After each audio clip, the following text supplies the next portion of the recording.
So, as Heather said, I'm out of the Orem office and a licensed clinical mental health counselor and a CFLE and a few other things. So this subject is awesome. I talk about thinking errors constantly. I have for years and years and years. So I used to teach a thinking errors class to hundreds of people, designed for mandatory classes. So I thought kids and teens are having quite a bit of this issue, of course, and it's becoming younger and younger. And as I see my own clients and the struggles that parents are having, or if you see it in the classroom, or if you see it, so this is just adolescence, So we'll define a couple things here and get started. But as Heather said, go ahead and chat questions or comments. We'll check them mostly at the end.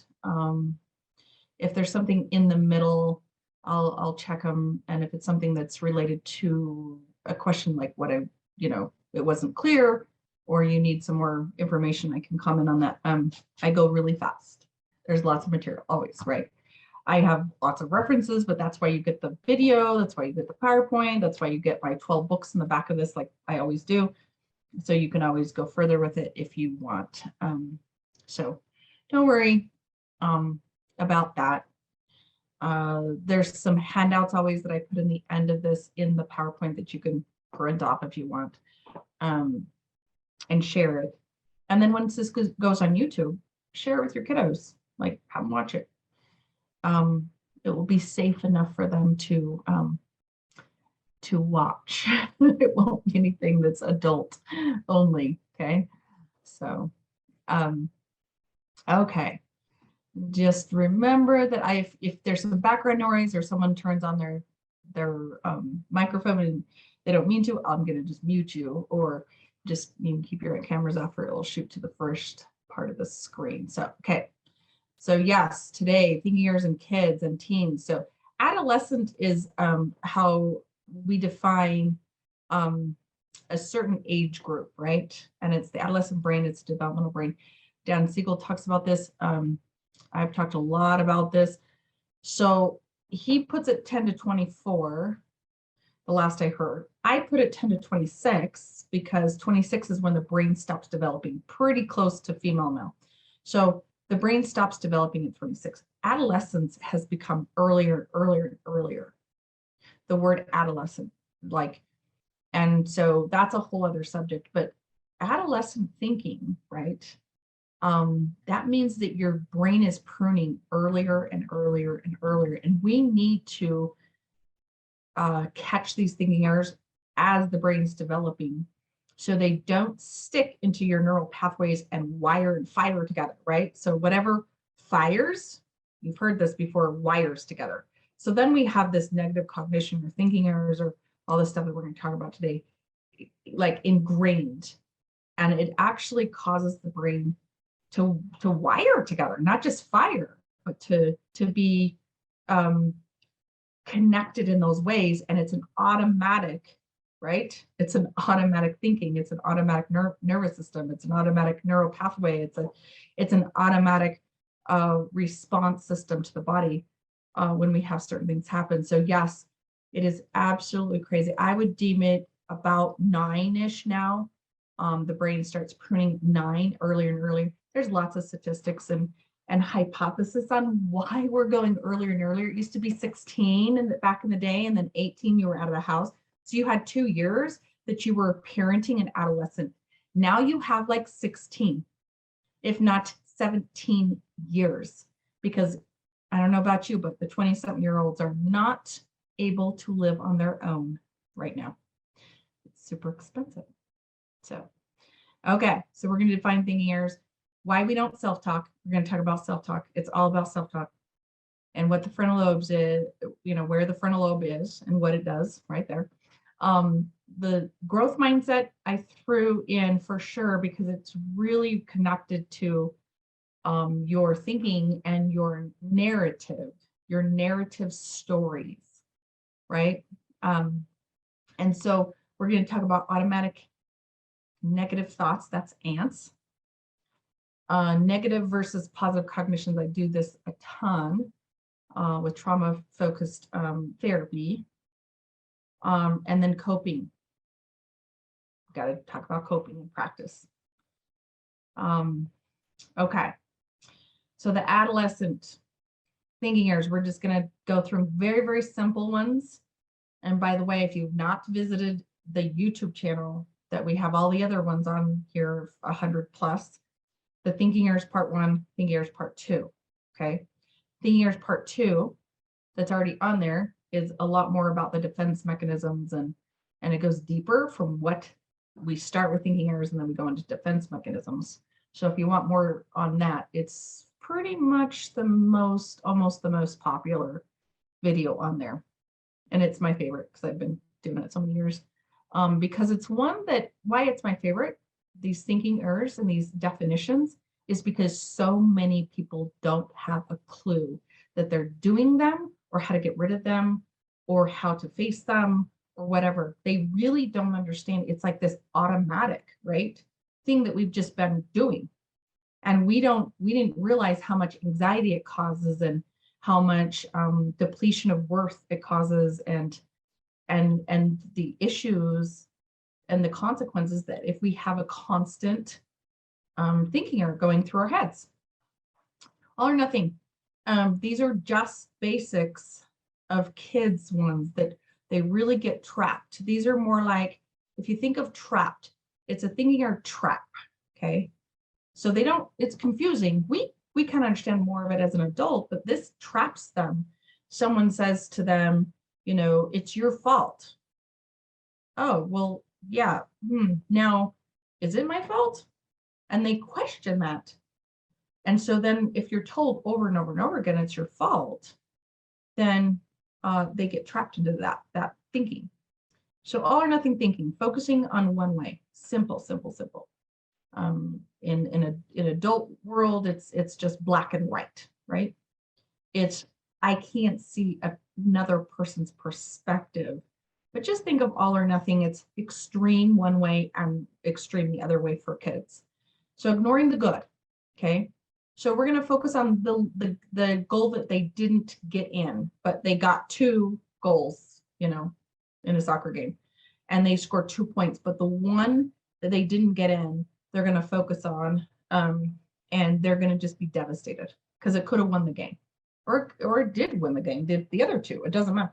So when we have that extreme focus on just what I didn't do right, then it does go through a devastating perfectionism, right? Which we're going to get down to a little bit down here. But so, it one way or the other, it's just extremes. The other part of ignoring the good is leaving out the other part of the story. So the kiddo will say, I can't believe I missed that one. It was so close. I was right there. There's no reason why I didn't miss it. I should admit, that I shouldn't have got it. But they never told the other story about how they had just scored 2 goals. So that's kind of the example. And they forget about the other part of the story. We all do it. We all leave out parts of the story. That's actually scientific. There's lots of research on that. We actually leave out the part that sometimes, and if we leave out the good part or the factual part, then it's a thinking error. So jumping to conclusions. This is just about the future without facts. So they conclude on the future. This is going to happen in the future. This is going to happen in the future. And there is no facts to it whatsoever. Let's see. Focusing. Oh, feelings are facts. This one's real common because, honestly, wait for it for a minute, adults do this. We tell kids their feelings are them. Your feelings, you're being a bad kid because you're doing this, or you are mean to your brother. So their feelings of anger is now connected to their person. And so they think that they are a bad kid because they have anger, right? So that's not true. It's not true at all. So feelings are facts. So they connect their feelings with, I'm this sort of kind of kid because I can't focus, or I'm angry, or I didn't do this right. And feelings are all just feelings. And then here's the logic and emotion. Put them together, that's wise mind and the frontal lobes. That's a whole other class, but I talk about that all the time in the anxiety program. So when we put in both logic and emotion together, then we have some facts and we have some feelings, and we use wise mind to make a decision. But we can't connect the logic if we're told that, feelings are only you are your feelings, right? I've heard that before. It's not true. So feelings are feelings, behavior, separate. So here's behavior, here's feelings, here's, just separating the person from the feelings and the behavior. If that makes sense. So focus on perfection. This is just pressure. Okay, so the word that I use most with adolescents is pressure and perfection with parents. When I do tons of parenting, or just, figuring out why kids have so much anxiety or pressure that turns into perfectionism, this is what happens. And so there is a lot of pressure out there. And so pressure is powerless. And so that turns into perfectionism. It turns into a lot of things: sleep issues, anxiety, worth issues, powerless, feeling trapped in a situation. So it goes into, I have to be 100%. That's, once again, you switch up to number one here on all or nothing thinking. It's kind of the same thing, but it's all or nothing. And then I have to be perfect at it, right? The blame trap, like I was talking about, he made me mad. So it goes both ways, okay? So I'm going to blame someone else for everything, or I'm going to get blamed that I made someone else mad, or the victim role, or I'm going to take on other people's problems. So in the adult list of thinking errors, the last one is called personalization. Too big for kids, right? So what happens is there's blame and personalization that happens, and they actually can go into a defense mechanism a little bit deeper as a defense to trauma or bullying, right? So we get into this blame trap of, I'm going to take on other people's problems because I've been told that I need to. So personalization is taking on other people's problems when you have no control over it. It's not your fault. You can own what you need to own as a parent or a person. Like, yeah, okay, I kicked Johnny, but I'm not going to take on his problems. You own your own problems, but don't take on other people's problems. That's personalization. We do that as parents quite a bit. It's like really a big one that I see most, actually, out of all the thinking errors, is we take on, and even at work, like you taking on someone else's problems when you don't have control over it, you get into that rescue mode, and then you're a rescuer. And you can be in the victim role too when you do that. Should is should. I hear should all the time. So should is just shame. So should statements. You should clean your room. I should have got that goal. I should have done my homework because I didn't, study good enough for the test. Now I'm a failure because I didn't get 100% on the test. Or, so should and shame goes together. It's tied to your worth. It's not just your behavior. It's here's your behavior and now here's your worth, and you're putting them together. That's real deep stuff that has to be released. Just release it, right? So with that one, real quick, should statements, the easiest way to rid that one and start correcting that and giving more power to it is just saying could. You know what? I could have made the goal. I could have studied last night better, but I didn't.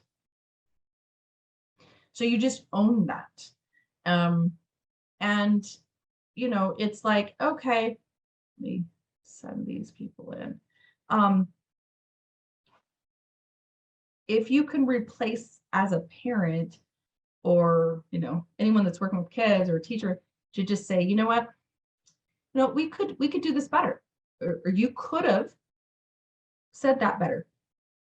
Instead of you should do this, you should go apologize. I think you could apologize. I think this one's one that where you could apologize for sure. What do you want to do about that? Do you see the difference? Should is like, you should know better. It's shame. Shame is unneeded. What's the word? Not needed. So labeling, you think of like what we group into a label, and we learn this from a very young age from our origin, our family of origin, or our culture. We just group in things and label them. You are this, this, this. That kind of happened a lot this last couple of years of like, we have this label about this, we have this label about this, we have this label about that. And so, but most of the time, the key here is without facts. And when I teach the thinking errors class, I talk about this with an example of, without facts, and then I give you the facts. And, it's amazing. So say, I've done this hundreds of times. I give a scenario, and I won't do it with you, but it's just a scenario, just for example. So here's the example. And what happens in 30 seconds is I give enough facts, right? And you would not believe how many people jump to conclusions, ignore the good, are really black and white thinkers. They do perfectionism. They blame the other person. And within 30 seconds, they just have every single thinking error. And then I say, okay, cool. And then I give them the rest of the facts, and they just sink in their seat, right? Like, oh, wow. I jumped to conclusions so badly there. And so, or we label a situation and we don't have the facts. And so that's where we get into trouble, is we jump to conclusions. That's the one besides personalization, is we jump to conclusions. We really go into the future without facts. And so the point of a thinking error is, and you'll all get this slide, so I'm going on here, but is that they're not facts. They are not facts. Thinking errors are not facts because we don't have all the facts. And the thing is how do we get the facts? Well, we have to self-talk, okay? And I'm going to go over this too in a second. But first, we have to understand that self-talk you have to ask these little things in your head that says, I don't know about that. Where do I find out that information? Instead of jumping to conclusions. We jump to conclusions with our kids. I have done it many times, and I've caught myself, and I'm like, oh, wow. And there was one time years ago that I used the example all the time when I taught these classes that, that I jumped to conclusions with one of my kiddos, and it's like, wow, that was a perfect example. And then I found out something else, and then it's like, oh, you know what? I jumped to conclusions. Let's start over. Or you repair that and you admit that, right? You say, oh, okay, that one wasn't okay. So how do you get to self-talk?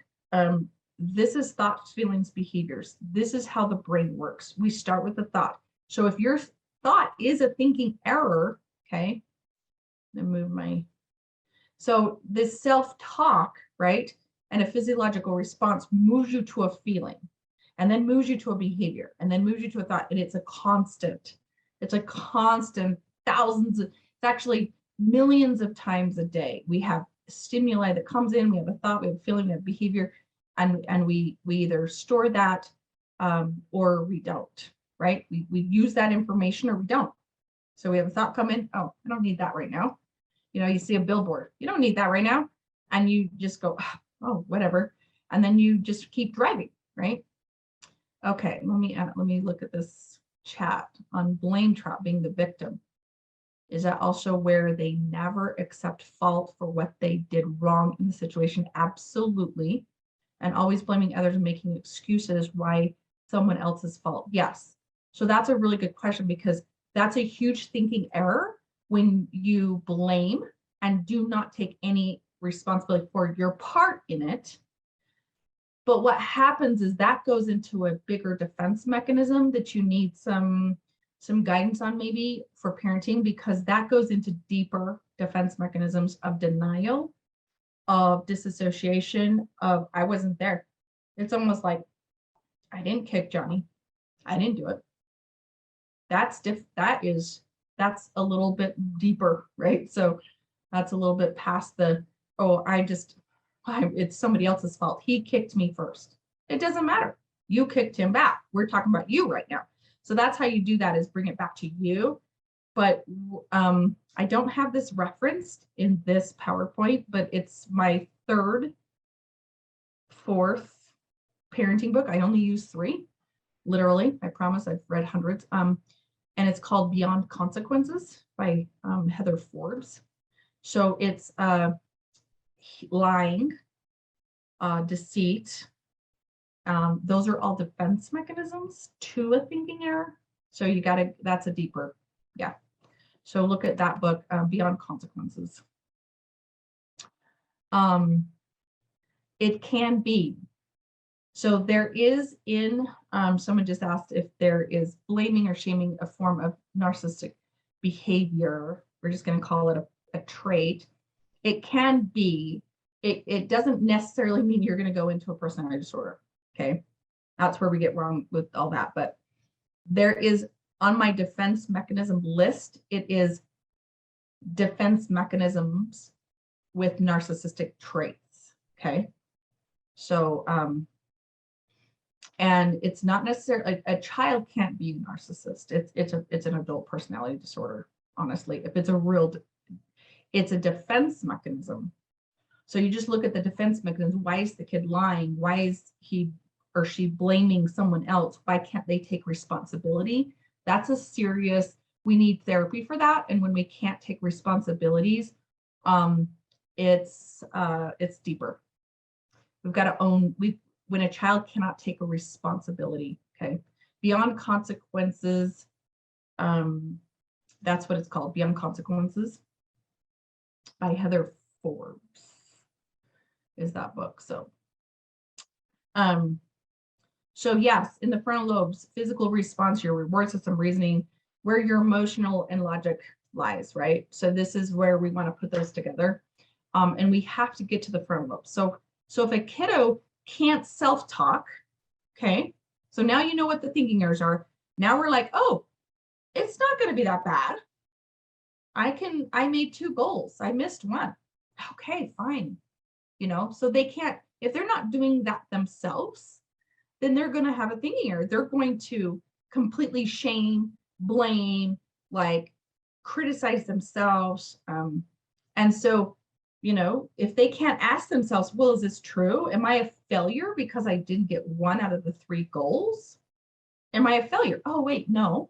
Okay, no, that's not true. How does this make me feel? Well, gosh, the 2 that I forgot about, I'm pretty happy about, because soccer goals are, pretty hard to get.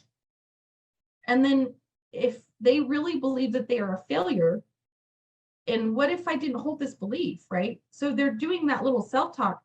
And now this is with anybody and any adult. This is why we don't self-talk. The 4 main things. This is super important. This is how I've just really simplified it, hopefully. 5-letter phrase is in the back of the brain. That's your PTSD. That's a mental health issue too. It's your survival brain. It's a survival response brain. You're not self-talking when you need to slam on your brakes or run from a bear or run from the saber-tooth tiger. You're not self-talking. That keeps us alive. We celebrate that. I celebrate that in the anxiety program, teach about that. We need our fight, flight, or freeze.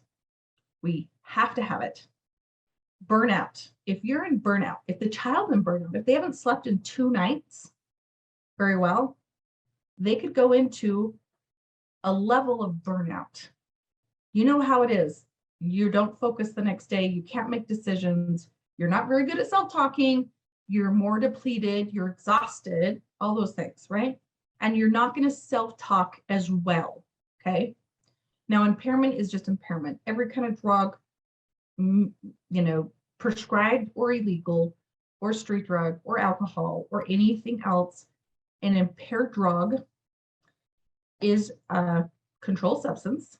So any of your controlled substances that you have to show your driver's license to is impairment. Your brain actually blocks the frontal lobes, right? So an opiate down to Adderall, it blocks those things and it helps other things, yes. And there is a time and a place.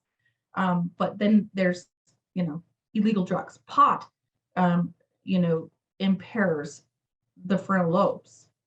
So it's like, well, I self-talk just fine. When, if a teenager's like, I can self-talk just fine, but it's blurred self-talk. And then a mental disorder, like I mentioned, so we have, lots of mental disorders that are full-blown, if they're full-blown disorders in the back of the brain where you stay in the midbrain, right? And you're not going to self-talk. The two biggest ones of that is, and this is a whole other class, I have not ever done anything on, I've done one on focus, but I haven't done one on autism. It's not my specialty, but I end up doing a lot of ADHD and autism supplementation with my certification in integrated medicine and helping mental disorders with kids. So here's autism. The processing, let's just say, is lacking, which is the self-talk. So processing, we process that we didn't make the goal.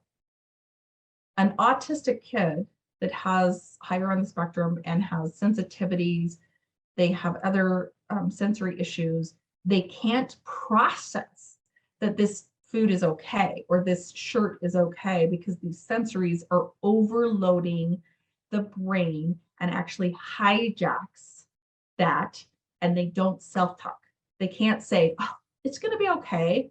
This just feels itchy on me. You know what I mean? If any of you have any, anything with autism kids, or you know what I'm talking about. So just that they can't process and self-talk as much. You have to guide that. You have to coach that. Hey, so it seems like you really don't like this shirt because it's itching you, or that food, or this thing, or they're soft, their sensory stuff, or that noise, right? So lots of overload with sensory. And the other one is ADHD. So here's ADHD. So here's focus, ADHD, and here's processing. So with ADHD kiddos, and that, there's lots of things that mirrors ADHD. So it could be a lot of things. And we don't talk about trauma very much with this, but that's really what's going on. So here's ADHD. I can't focus, right? And it could be from a lot of things, right? They didn't sleep for 2 nights. But if it's focus issues in every area of their life, and all the time, then we've got some focus issues. And so the focus is, so I demonstrated in, therapy, in the therapy session of a kid hitting the pencil behind a kid at school. And this ADHD kid is just hearing this pencil. So everyone around the whole classroom can tune it out and can be like, oh, that kid's hitting the pencil on his desk. That's kind of annoying, right? And that's self-talk. And they just go back to work. The ADHD kid is like, okay, I'm so annoyed. I'm so annoyed. I'm so annoyed. I can't believe, stop it. And he turns around and throws something at the kid behind him because he can't handle it.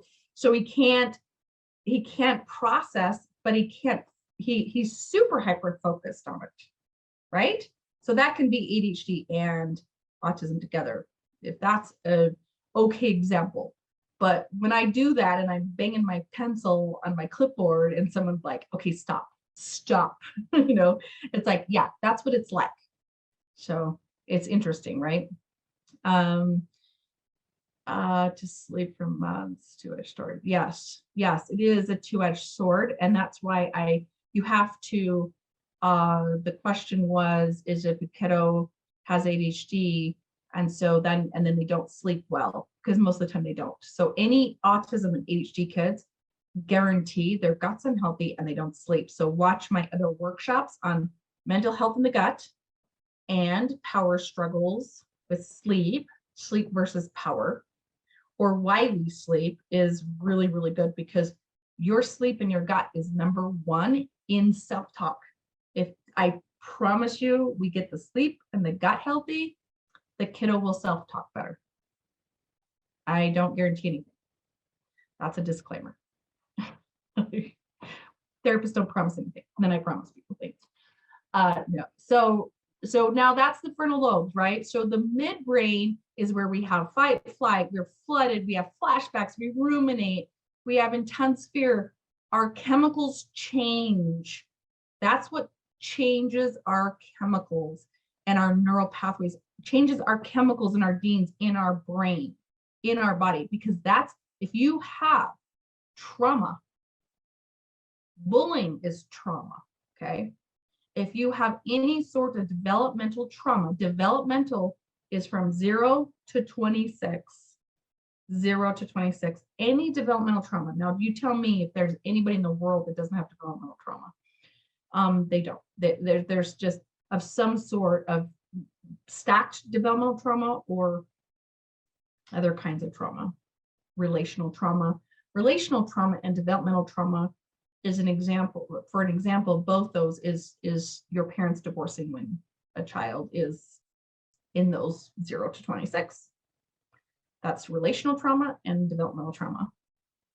So that those things change. And now, if you get treatment around your rumination, around your flooding, around your survival stress response brain, which is your PTSD in the back of the brain, then you don't develop long-term symptoms.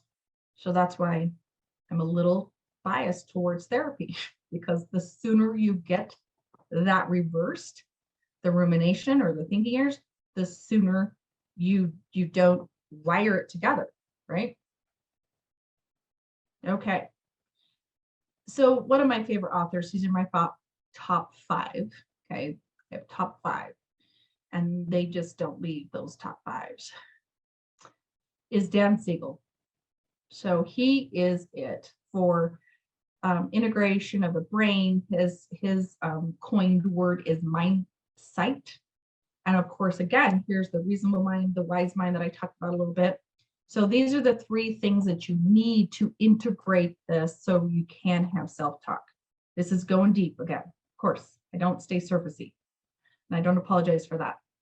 You have to have insight and empathy and integration. Okay, so just look at this slide for later. It's just explains that a little bit, but this is what we need to integrate the brain. Now, he does Brainstorm, one of my favorite books for adolescents. It's a book written for the adult, the parent, and the teen. And I have a whole workshop on it. If you just Google on the YouTube channel Brain, it's going to come up.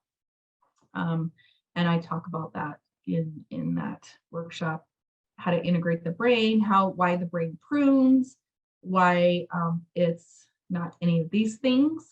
So this is Brainstorm. So these are the myths, okay? So I'm getting deeper into these thinking errors, right? So why am I going there? Because you have to understand that it's not a thinking error when you give, I mean, if you're giving your teen a thinking error and you really think that it's your raging hormones, or if they are doing something that is risky behavior, okay. So yeah, you're blaming everyone else for your risky behavior, you know, and you're being impulsive. You just labeled them, and it's not impulsive. Risky behavior doesn't have to be impulsive. It's a myth.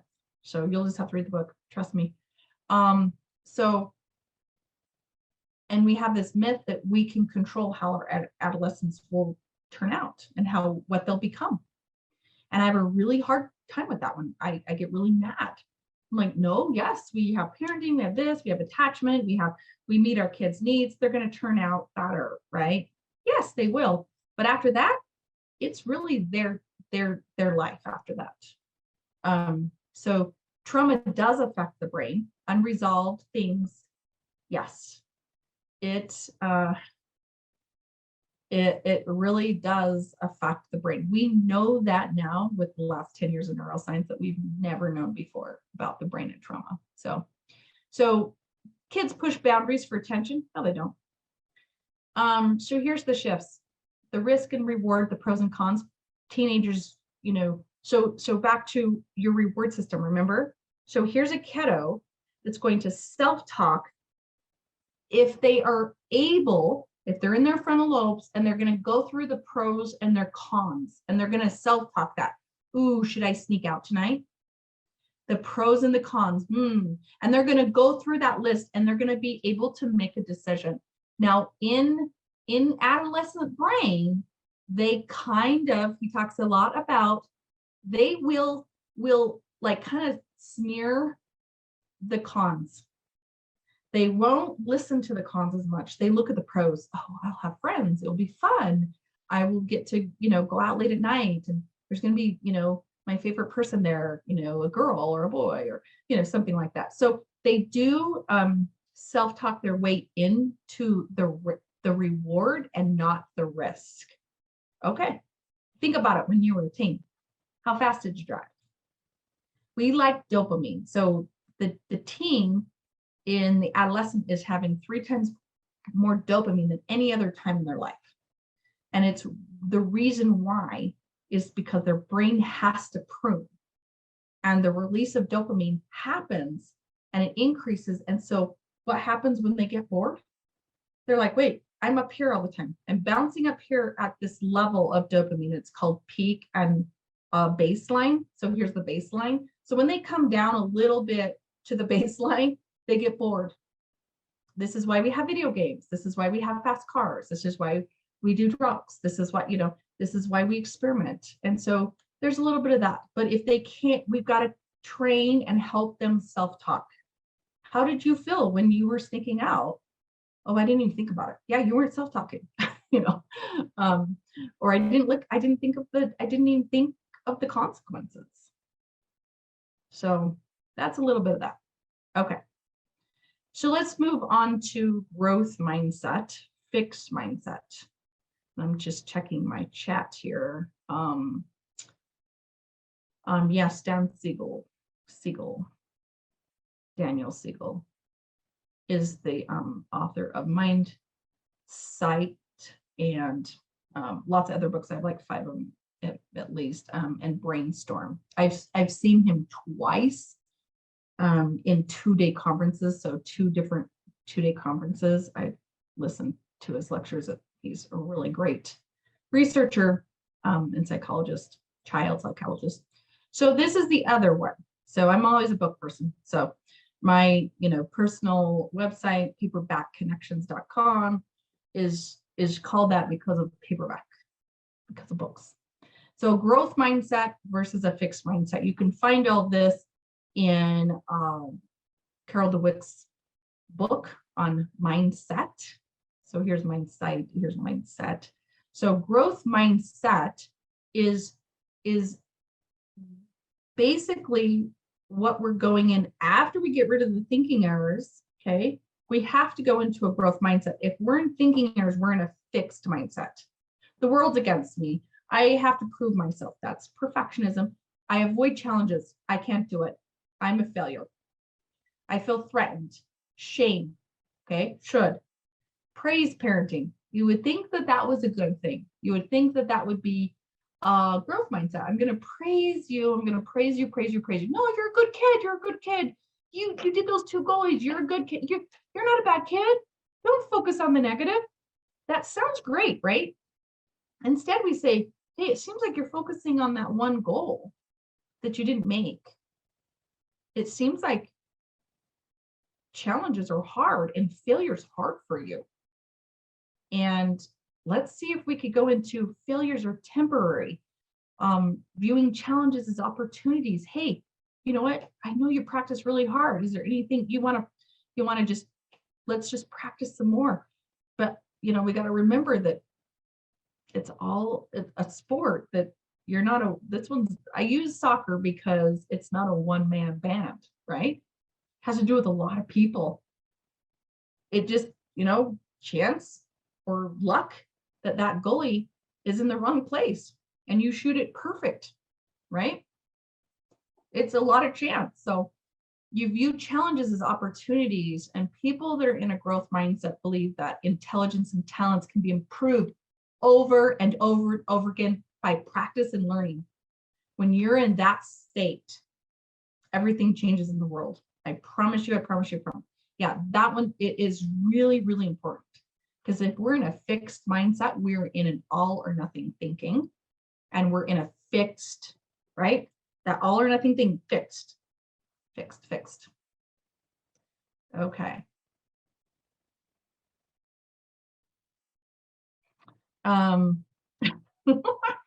So yes, I laugh because yes, I'm in the Orem office, but I do Zoom Monday through Friday. And then I do the anxiety program, and I haven't had very much success, by the way, in the anxiety program that goes over week 4 in the anxiety program is all thinking errors for an hour and a half. And I go through all this. And I haven't had very good success. I've had a couple teen classes that are okay, but it's like mom is forcing me to be in this class or dad, and and I don't really want to be here, but it's over Zoom. And so one day, I would look, I wanted, you have to do it in person with teens and have a class, right? And that would be in the Orem group room. So if I can get enough people to participate in the anxiety program for teens, I've done it several times and I get very, very little response of participation. And they sign up for it. And we have a lot of sign up, but then they don't finish the 5 weeks. So it's kind of, but you can always just get an appointment with any of our therapists, just whatever works with your schedule. Yeah. Use the benefit. Gosh. It's the most awesome benefit for families and for couples that insurance doesn't cover. You have to have a diagnosis to have insurance cover your therapy. You don't need a diagnosis. You have to have thinking errors. It's not a diagnosis. Which all of us do. We get stuck in these automatic thinking errors. So this is ants. How do you catch them? So neural pathways, they have a wire and a fire, right? So you wire the same thing together. If I go to school and I have to present, I had a kiddo that said, what's your biggest fear? Being called on. So now my biggest fear is being called on in the classroom. And if that happens, I am going to die. Okay. So that's your thinking error, right? But it's like, that's my worst nightmare. Great. Or being bullied or whatever you think of. I just put off the top of my head. So it's like, here's your worst fear. But now we've wired it together, right? We fired it and fired it and fired it and fired it. And it's an automatic negative thought that goes into, I would die if I got called on. So you have to pay attention to those spirals. You have to identify the thinking error trap. And then what are the facts? Well, yeah, it's going to be super hard. If I got called on, it would be super hard and I wouldn't know what to do. And I might freeze up. Okay. And then emotional with the thinking pattern. So the emotion, okay. So here's the person's thinking error of, I would fail at being called on and freeze up. Okay. Well, what's that? Fight or freeze, So the secondary emotion would be overwhelmed. My body would get overwhelmed. I would get overheated, I would get into flooding and I would freeze up. And that might happen, but the more we do it, it's called exposure therapy. That's week 5, the anxiety programs. It is the more we do it, the more we have to say, hey, yes, this is a challenge, but I can do it. And failure is okay. But I'm not going to die, literally. So a growth mindset, back to that, it won't last forever. I can do my best. It's okay to make mistakes. I have done this before. I can solve problems. So that's how you catch some ants and say, okay, just pick one of those. Put those on your fridge. And I have a whole handout of growth mindset statements. And it doesn't look like this, but I have it on a tree. And it's these, you can do hard things, do your best, find a new strategy. What's your strategy? Can you say no to being called on? You don't have to read out loud. Yeah, you can. Okay, but that's, It's a safety behavior, but it's okay. Do you have boundaries? Failure is temporary. So what's plan B is my favorite one. Hey, and so I always do A, B, and C with all my kids getting ready for school. That's what I do. What's your plan A, B, and C? And write them down. So the automatic is what's wrong with me. If this happens, I won't be able to handle it. Like, if I get called on, I'm not gonna be able to handle it. That's a thinking error. It's an automatic negative thought, but it goes into a negative cognition, which I'm going to talk about next. We've got a problem. Those two are different when we go into self. So I have, like on my website, I have a handout of the tree. I have in the growth mindset workshop, I have the tree, and I have like, okay, this is what these statements look like. You can print that out, put it on your fridge. Hey, we're going to be a growth mindset family. We're going to be like, you know what? I love how you don't give up. You can train your brain. You can handle this. You have to train your brain. And we know that that is 100% true, that we train our brain. You can either train it this way or you can train it this way. So we've got to train it the way that we need to happen in the growth mindset. I'm going to fix that picture. It's over my page number. So this is the growth mindset, just a little bit more on that. I'm going to skip over it. So it's just, I put that in there from the other workshop. That's a little bit of tips on how to get into that growth mindset. Okay. There's two words, fixed growth, fixed or growth.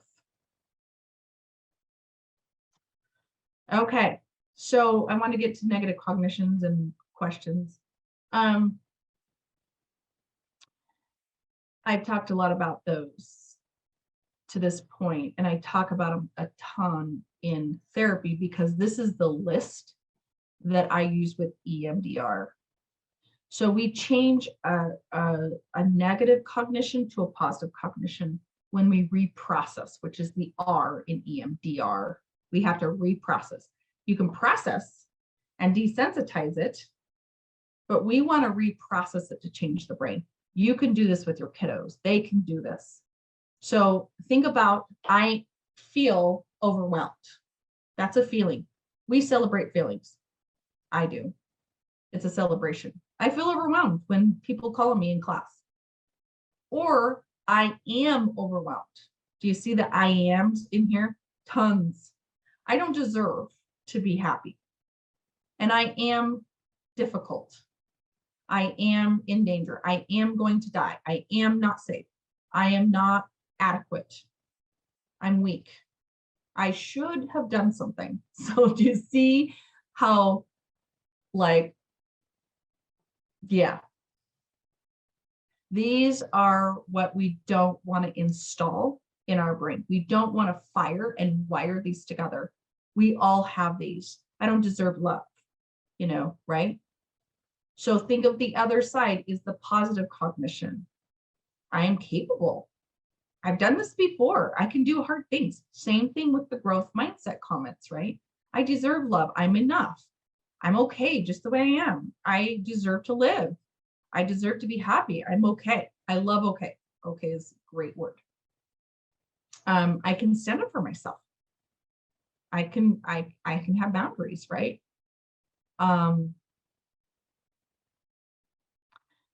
And I'll put the paper back.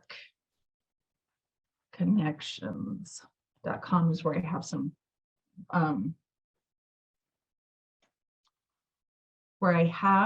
handouts. Okay, too fast, third word. Okay, so just look at this list. Once again, pick a couple of them and say, okay, I'm going to switch. I am overwhelmed to I feel overwhelmed and I am capable. So a positive cognition to I am overwhelmed is I am capable. So we don't need to replace and tell our kid, this is what you should say to yourself.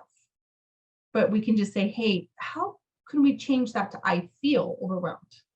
Because that's really, we want to keep it with the feeling because feelings are very temporary and they're not facts, remember? So I am overwhelmed, it's more like a fact, and that's your soul. That is your personality, that you're an overwhelmed person. Do you see the difference? It's very powerful when we when we take that away and help our kids understand that. So this is a little printout, okay? The little check boxes on this side is, okay, let's pick one or two things. How can we make a safe place? How can we reduce caffeine? How can we create a reward system? How do we prevent burnout? How do we get physically balanced? Number one is sleep. And then check off some of these, right? And over here is just some ideas, right? Growth mindset, challenge your negative thinking. We've talked about that. Mindfulness, being present, leave shame at the door, right? Frontal lobes, relaxation techniques. There's tons of them. Taking a time out and just saying, okay, wait, hold on, hold up, time out. Do a self-soothing behavior to do a timeout. Thought stopping, right? Those are just things that we like, oh, stop. Let's take and you can actually do some stop thought so you don't spiral and ruminate. Okay. And one more thing about the all or nothing trap. I think I was going to move this up closer, but I will when I send it out, I think. I just threw this in there a little bit of some questions as the end of like how to cope, right? So I might leave it here, but the feeling, the impact, and the challenge. Okay. So here's the feeling. So we talked about that. Okay. Because remember, we have a thought come in, then we have a feeling, but what's the impact? Okay. How bad is this? What's the impact? And then what are you going to challenge? So think of the challenge word. Challenge the negative cognition, the automatic ants, right? The thinking error. So there's thinking errors, ants, and negative cognition. That's what they lead to. And then the defense mechanism, that's part two. Those are so deep. Defense mechanisms, right? So what is the evidence? You can say, is there anything else that I could look at here? How would someone else handle this situation? How would Hulk handle this situation? He'd be strong. He would be fearless. I do that. Lots of role playing, lots of imaginary, a lot of EMDR, future template, it's called, that I do with kids. It's like, okay, let's see what would happen if someone called on you in class. And we imagine and role play it and do a future template, it's called, on doing that. And guess what? That desensitizes it. It's called exposure therapy. So what's the worst thing that can happen? So just ask these questions. And this is self-talk though. These are all things that you can help the kiddo with self-talk and with, putting some questions to their questions, right? So you can say, hey, how would someone else handle this? Let's brainstorm for a minute. And that gives the kid power. So that's a really good question to ask. Well, how would your favorite hero handle this? Let's pretend that you're that hero. And it really does work. This is the definitions of the adult thinking error list. Okay. So I just threw that in. This is my own. I made this years and years and years ago. Not that many years ago. I haven't been there. I was an older person when I went to school. Emotional will. So this is what's going on. So I talk a lot about those secondary emotions, right? All in here. So if I feel overwhelmed, I'm just overwhelmed. And it's because I'm mad, sad, or in shame. But what's really going on is there's some sort of grief, loss, or trauma, or powerless. So I constantly explain this side of the will, right? Of like, when we are really powerless, that's what's really going on. And we need to gain back some power. And there's my paperbackconnections.com. This is another little handout that you can it's visual of some of the thinking errors for kids. And I think these are most of my books. I was going to read a little bit from The Self-Driven Child. This is one of my newest findings. I order a lot of books a month. This just one part talks about exercising the brain and the body, and it talks about overgeneralizing and jumping to conclusions and blowing things up out of proportion, right, that kids do, and how to deal with that. But it was just the same of what I already talked about. Dan Siegel's in here. Right here, his 3 books that are the main books for children, The Whole Brain Child. Anything else? Okay, let me look at the chat. Yeah, the slides will be sent out to you. with since you guys register, anybody that's in here, you get the slides, you get the recording sent to you, and then it goes on YouTube within about a week. Okay. Let me see if I missed anything else. Okay. Let's see with ants. I'm a bad person or I hate myself. Yes. I have lots of kids that come in with parents that say, wow, my kiddo's self-talking, and it's called self-hate talk, right? It's like self-hatred talk. And I really want them to stop that. I don't, it's negative. Now there's the other part that's a little deeper that I'm going to say right now is when a kid says, I want to kill myself. That's something we need to address and we need to talk about. And now different therapists might have a different opinion on how you deal with that. But that's something that really needs that self-hate. And I hate myself and I'm a failure. I'm powerless. I have to do everything perfect. So the question is, what is the first step as a parent to get them out of the negative to the positive? So I would do visual stuff.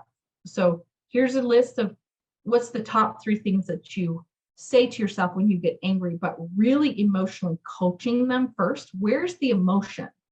When I say I hate myself, what's the emotion is going on? We have to find the emotion first.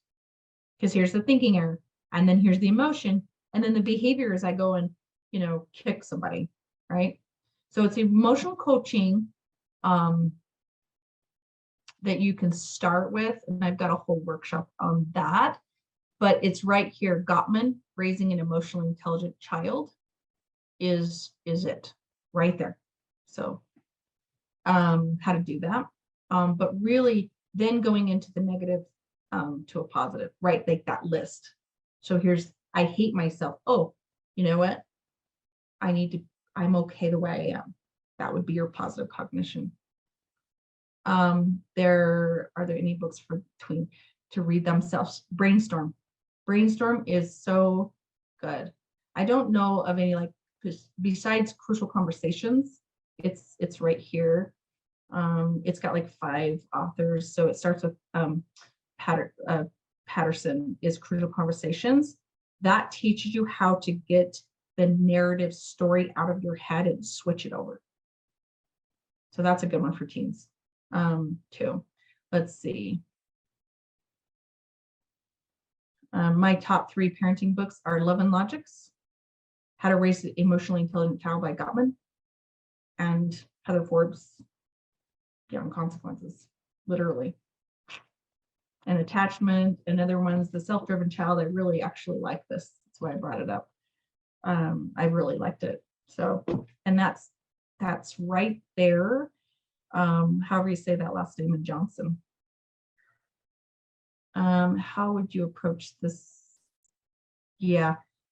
Stay after a little bit if you want to chat for a minute, or you can email me about the I want to kill myself comments. I talked about that in the suicidality a little bit workshop, but it's really not about that. That's just a coping mechanism. So if you've got a young kiddo that's saying that, then have a little Zoom session with me, then we'll go over it.